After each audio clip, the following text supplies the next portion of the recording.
La composition de l'air de nos jours est d'environ 78,08% d'azote, 20,95% d'oxygène, 0,93% d'argon, 0,04% de dioxyde de carbone et entre 0 et 4% de vapeur d'eau.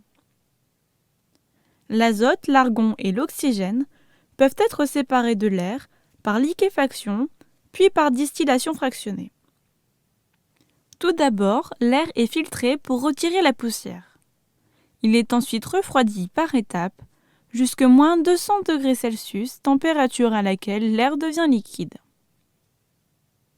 En refroidissant, la vapeur d'eau se condense et est retirée grâce à des filtres absorbants. Le dioxyde de carbone est ensuite retiré à moins 79 degrés Celsius lorsqu'il gèle. L'oxygène se liquéfie à moins 183 degrés Celsius, l'argon à moins 186 degrés Celsius et l'azote se liquéfie à moins 196 degrés Celsius.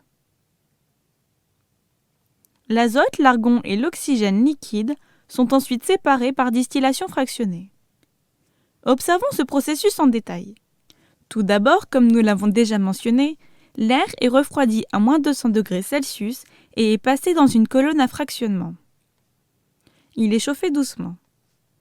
La température augmente à partir de moins 200 degrés Celsius. Arrivé à moins 196 degrés, l'azote bout et est récupéré.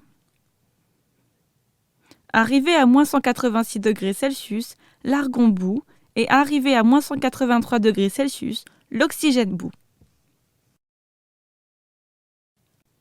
On utilise principalement l'azote pour créer une atmosphère inerte pour les processus chimiques, le procédé Haber pour la fabrication de l'ammoniac, la chromatographie en phase gazeuse, emballer la nourriture oxydable comme le café moulu, et l'azote liquide peut également être utilisé pour lyophiliser la nourriture et préserver les échantillons de tissu.